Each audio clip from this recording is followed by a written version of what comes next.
ঝরে গেছে গাছের পাতা, ছেয়ে গেছে বরফ, চাপা পড়েছে মৌসুমের শেষ পাকা টমেটো। বরফে আচ্ছন্ন সারি সারি গাছ, যা জানান দিচ্ছে এসেছে শীতকাল।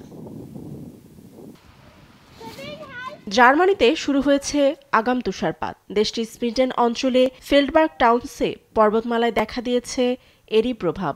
তাই অনেকেই ঠান্ডা উপভোগ করতে এসেছেন পরিবার নিয়ে। আমি দক্ষিণ অঞ্চল থেকে এসেছি। উষ্ণ তাপমাত্রা পছন্দ করি। আমার ছেলে খবর শুনেছে যে এখানে তুষারপাত হওয়ার কথা, তাই আমরা আজ এসেছি। এটা আমিও আমার ছেলে খুব পছন্দ করি। আবহাওয়া বিশেষজ্ঞ কার্স্টেন ব্র্যান্ডট বলছেন, মেরু অঞ্চলে বায়ুর প্রাদুর্ভাবের কারণে তাপমাত্রা হিমাঙ্কের আরও নিচে প্রবাহিত হওয়ার সম্ভাবনা রয়েছে।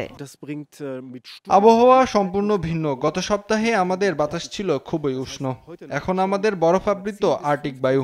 এই আর্কটিক বিস্ফোরণ এবং এই মুহূর্তে এর চেয়ে ঠান্ডা আর হতে পারে না। শনিবার সকালে জার্মানিতে কিছু জায়গায় তাপমাত্রা -10 ডিগ্রি, শুক্রবারে -6 থেকে -9 ডিগ্রিতে পৌঁছাবে।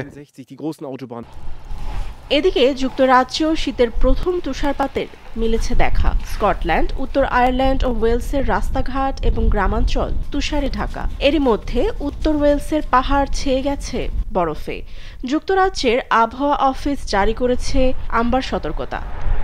ফাতেমা তাসনিম, নিউজ ডেস্ক, দেশ টিভি।